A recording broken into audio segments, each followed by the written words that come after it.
Congratulations on your 3rd anniversary. Na vile asante.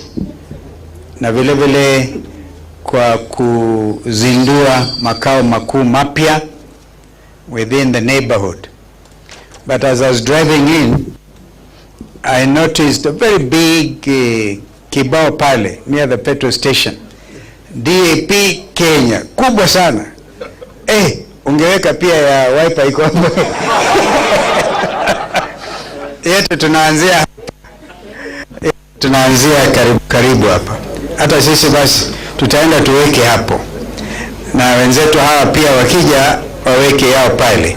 So that the country will know the headquarters of the incoming administration. Kwa hivyo ni furaha tele. Peter Salasia sijui kama bado yupo hapo pale. Ile ni kijana wa ajabu ile. Anasema niwaalike pia Sekuru. Sio tu Zito mwenyewe Mheshimiwa Regiji. Na kule kwingine kuna Ishaweri vile vile tulienda huko one of these days. So Peter, I will invite you. Kwanza nitaenda na wewe peke yangu nikakuchinjie kambuzi, na pengine kama hujapata mchumba nipatie kasichana huko. You know, we had a commitment mbele ya padre pale kwamba lazima uoe bwana. Uko na changamoto kubwa pale. But don't be in a hurry, as I told you, don't be in a hurry. Ukiwa kwa hali wengine hawatajua watakutambua kwa sababu gani. That the newest member of DAPK, executive member for Mumias East, wengine watakupenda vile ulivyo. But you are bold and very decisive. I congratulate you for showing leadership to the younger generations. I think we need to give them a big clap. My brother Eugene Amala, congratulations. You are focused, you are precise, and my brother Tony Gachoka always likes to tell me these things about leadership. He says it's a half fortune and a half skill. I remember that he tries to paraphrase Machiavelli. This man is dangerous. Amefukuza ndani. So I have fortune and half skill. So we are here today ili tufanye mwanzo mpya. Actually, that's what it is. But as we do so, I will urge caution. Because you recall, Eugene, that whenever we were coming together in the past, we will be hardened. Yani unaonekana mbaya if you don't take the necessary step. This time, we want to give everybody reasonable comfort level so that people are not pushed into anything. You recall that when we met our brother Dr. Matiang'i, even recommended that we look for some technical team. I can tell you that. Technical team to build this level. Before you consign the level of mortician to my friend Philip Kisia, give him the opportunity, because that was a very important matter. When they discussed with Rafa Utuju, was the executive director of Azimio, and that's how we ended up with Philip Kisia, and he's already doing a marvelous job. Let us not leave anybody out. We will not leave anybody out. And as I said, there are others coming in. As we speak, you do not see, of course, Jubilee Secretary General here, Kioni. I believe we are all together. Let's not leave out anybody. This is the matter, because then you will give opportunity to Zakayo kuanza kusema wamegawanyika even before they began. So we'll do that. I know that Babayao is talking to Farmers Party, others are talking to other places. When Zakayo is consolidating, pushing everybody to wind up and join UDA, our approach is going to be the other way around. We'll open the space so that as many parties as are willing will join this wonderful winning team. I hope I'm talking to you. So that's what I wanted to say. There's no room for division. We will not allow it. So that another good friend of mine from Mingo, the other day he was actually saying, my friend Steve-O, akirudi huku pia, if he doesn't watch his mouth, that is Weta. I don't know how to disown friends. I was with Weta and Raila, kumbuka kule, wakati after 2013 elections, ile sumu ya gas tulikula na yeye. One time I'll tell you a joke. I was wearing the wiper cap, and then we are demonstrating that Hassan people wametuibia kura waende, and then we are outside the university towers on University Way, tunapigwa tear gas. If you didn't know what happened that particular day, we have fought, and we can't afford. We must get killed. I didn't know that Raila could fit into the driver's seat. Hapo alikuwa gari yake imepotea, akaingia kwa ya Orengo, natafuta Weta simpati, tukapotea, and we used to end up eating kwa mama samaki on Kilimani, and tunajipanguza machozi, tear gas. William Ruto anaenda huko Kambana akasema, the last time I saw a whole former vice president, he was sitting on the tarmac. It's time now to sit on the tarmac. Tukiendelea namna hii, pia yeye akule dust kidogo. And this is for the good of this nation. I believe it strongly.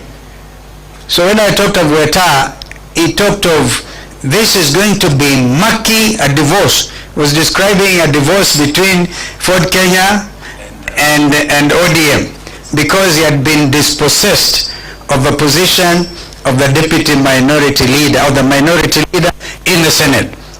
Maybe actually accomplished that. He was very, very, very noisy about it. So we are going to do things differently within whatever remains of Azimio. We recognize, of course, that DAP has pulled out. You took a resolution, we respect it. We know that Mother Karua's NAC Kenya pulled out and gave notice. We respect that.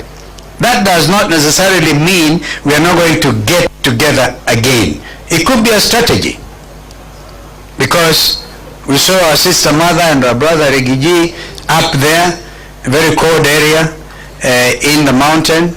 We must continue to do things. We must do this thing differently. In fact, sometimes you do so, our sister Kay, to confuse them, because you know them. You are dealing with very crafty characters. So we need to be able to be very, very deliberate. We are not going to be announcing every step. My friend Eugene, let's not announce everything to these people. We have to be strategic. Wacha tuwakamatie chini. Sina mnayo? Wangapi anasema tuwakamatie chini? That is my advice today. Yesterday I advised Sifuna, Secretary General of ODM, and Salasi, I'm sorry I annoyed you, but I said bado tunaongea nawa. Sifuna was talking beautiful language. Beautiful language. Says if you abandon the people, Mimi Sifuna was talking like us. Ata abandon wananchi. And this is a constituents, these are his constituents. Our sister Bosibori was hosting us there in Indagoreti North. And so, I advise that we do not give William Ruto the excuse to delay formation of IEBC. I'm happy that he has already gazetted the names, and as we speak, out of the 9, I think 7 have already been sworn in by the Chief Justice. And I say it because another young lawyer viciously argued, Njeru Ndegwa, you cannot allow Professor Olo Adams, he's in the advisory team of William Ruto, and therefore this is another. And I realized, because Wiper was unfairly blamed for delaying the process. Now the truth is known. It was not us. It was William Ruto, through instructions given to a judge in Kiambu, who has vacated her own situation, dismissed the application, and therefore paving the way for the selection panel to be put in place. So now I say, Professor Law Adams, because he went in as Azimio and Dr. Kokemoli as Azimio, right? As of today, therefore, the whole thing about the categorization of those leaders, of those members of IBC selection panel are based on that structure. Now, we can, going forward, choose to dismantle the structure. And I think Philip Kisia, who is the executive director of Azimio, whatever remains, because we have Billy still holding on, we have Wiper holding on, we have Kano. Remember that we had One Kenya Alliance, and I think we were with you by that time. One Kenya Alliance. So some of these things, I'm just saying, we must be strategic so that we do not make it obvious. Indeed, it's going to become, let it come up and hit. Remember, there were people, Kenyans also, on social media who are determined to get the new team going forward. And I saw myself invited to Limuru 4 conference. Limuru 4 kufanyika. But I know the urge by Kenyans, they want us to get together, drive out this situation. Senator Richard Onyango, I really agree with you. I can't agree with you more. If there's a leader who has been reborn, in my view, and speaking the language of the young Kenyans, and not afraid of anything, it is Senator Richard Onyango. So, what you have told us here is like a tip of the iceberg. I think I want to agree with Malala. When I met Malala today, we laughed. I remember the last time, this man is able to organize tremendous. He organized a big rally for Matungu, remember? We were campaigning for a candidate, One Kenya, Manamulindo. Big organization. So I wondered what happened. I still want to ask a few questions. What happened? And therefore today, ladies and gentlemen, I can tell you what is happening now is the real thing. You know, I took a position before the impeachment of the deputy president, the second deputy president. We consulted. We actually went on a retreat and we took a principal position because the country was saying, not Rigathi Gachagua alone, but even William Ruto amtangulie. So they were saying, remember, kufa driver, kufa makanga. So we say we will not allow makanga na kufa peke yake. And that is why we took that principled position. It was not for the love of Rigi G. I can tell you I've never myself at that level interacted closely with ndugu huyu Rigi G. I haven't. But I can also disclose that we have been talking very closely with my brother Eugene. You know, be strategic. Mwambie Eugene kutana na yeye. Saa ingine tunakutana tukasema this thing is not right. Injustice anywhere is injustice everywhere. So Bwana Wambugu, I also thank you for standing with our brother here. One time I went to Nyeri. I had all kinds of reasons to say no to Rigathi when an opportunity arose, because that MP for Nyeri town was a tough organizer. Nilienda kule nikapigua kelele ya ajabu. When I went there, we met with our brother Rigiji at Ndarasha, that terrible incident, the tragedy when we are burying those children. He briefed us. Tukaingia Nyeri town. I saw a different Nyeri town. By the time we were in Karatina, if I was the MP for that area, I would resign mapema. Kama kuna mtu anachukiwa na watu ambao wamemchagua, from what I could see, I don't know what the name of that MP is. I would advise him mapema, resign, tafuta kazi ingine, mwambie Zakayo kupatie ambassadorio, uame Kenya hii. Because even there will be an election. The other reason they are delaying this whole thing about IBC is because they know now under the constitution you can recall some of those MPs. Wanaogopa hiyo kama kitu ingine. And I want to prepare our people. Now that IBC is there, tafadhali mujiandae hao watu wawe recalled, because they have acted unjustly. They have supported corruption. They have, above all else, stood for a government that abducts its own citizens. And I want to post it here. My academic brother, Tony, I want you to argue with me when we leave this place. My argument is abduction is worse than detention. At least wakati wa detention ulikuwa na kitu inakuwa signed, unaweka mahali. Abduction, it is something terrible. It's a crime against humanity. Therefore, Cleophas Malala, I agree with you. Are we going to wait tunaimba kuwa 2027 ukutafikika jamani na mai with people abducting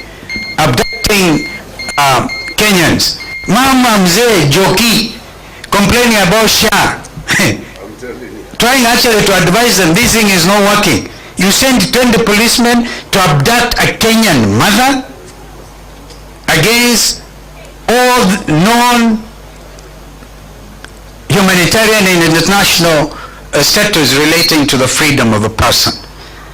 In other words, this administration, Ruto, has overthrown the constitution. So how can you live with a government and unaamini 2027 which has already overthrown the constitution? That is the problem I have, Tony. I have that problem.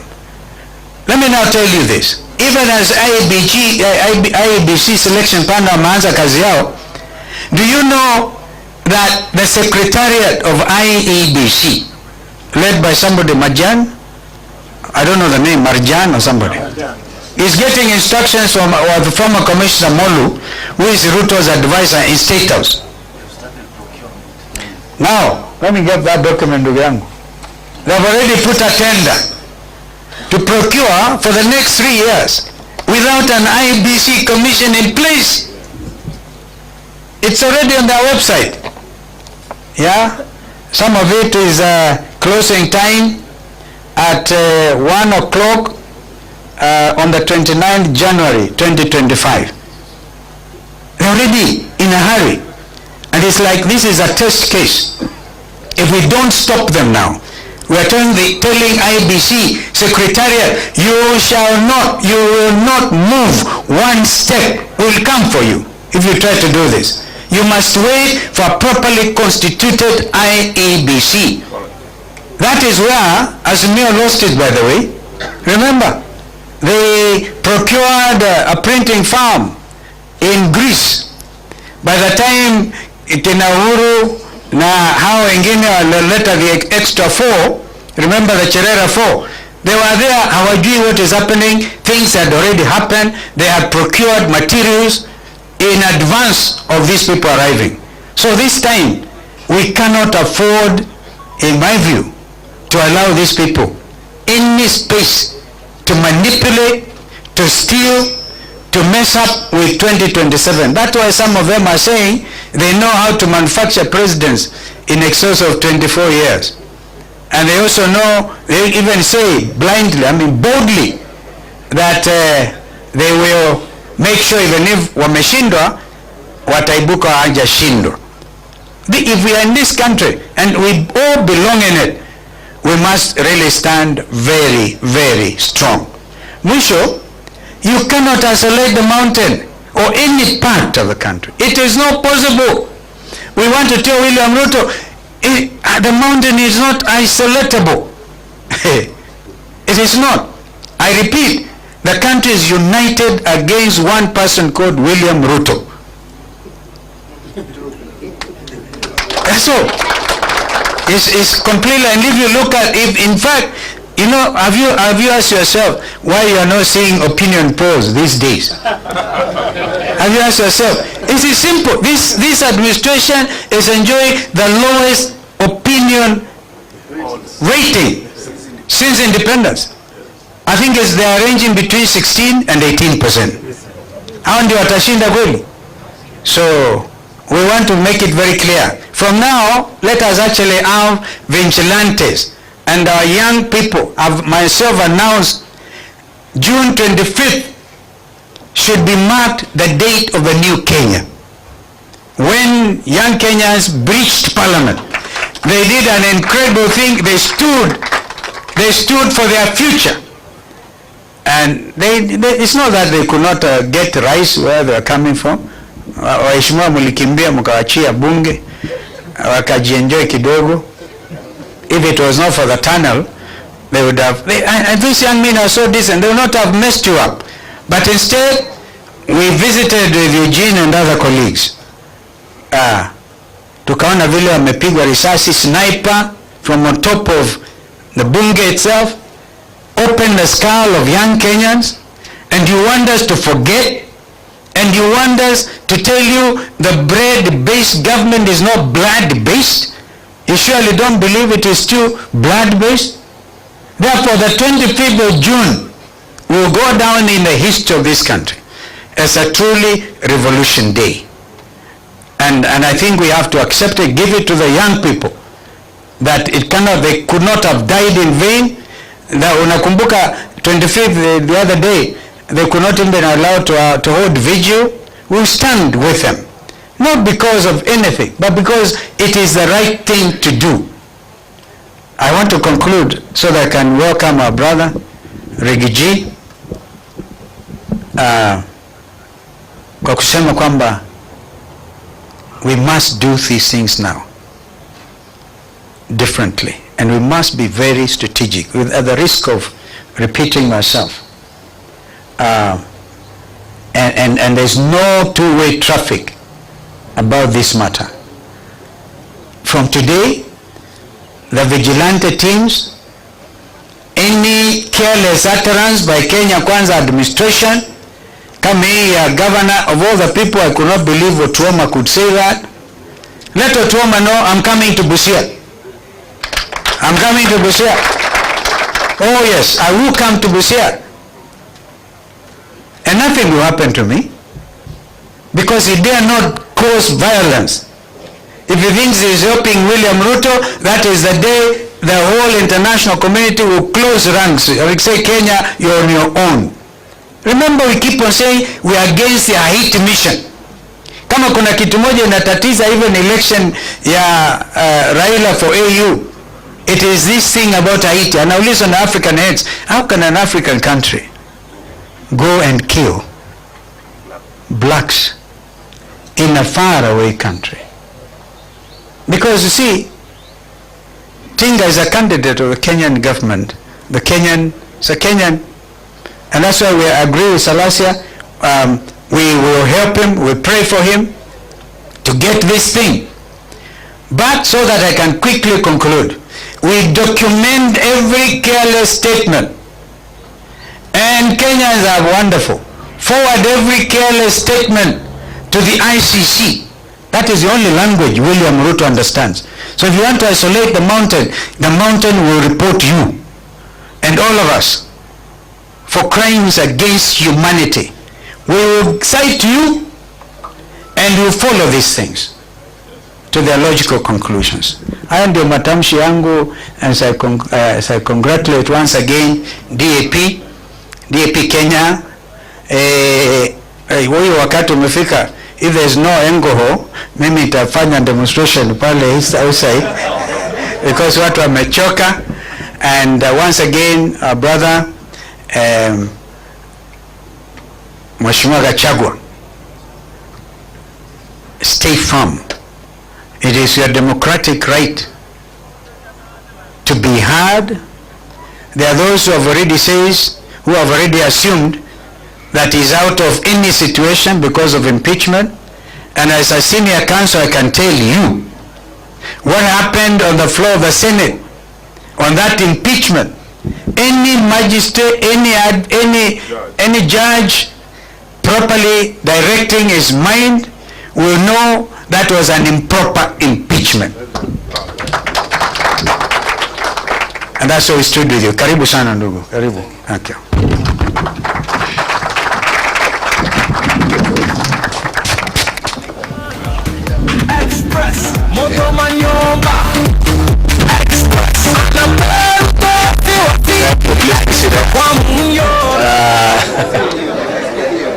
Your Excellency,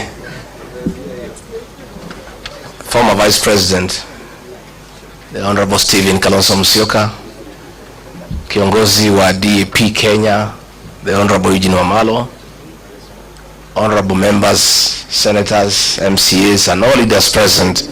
God is good, and all the time. Nisalimieni kwa Bwana Yesu asifiwe. Asanteni sana.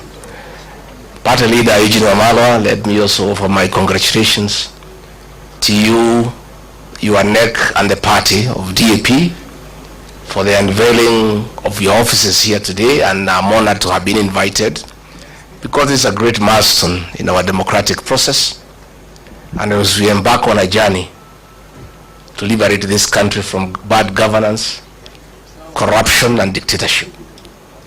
And I am very elated to join this team of distinguished leaders in this country who have played a significant role in our democratic process. I have come with many senators and members of parliament who we work with,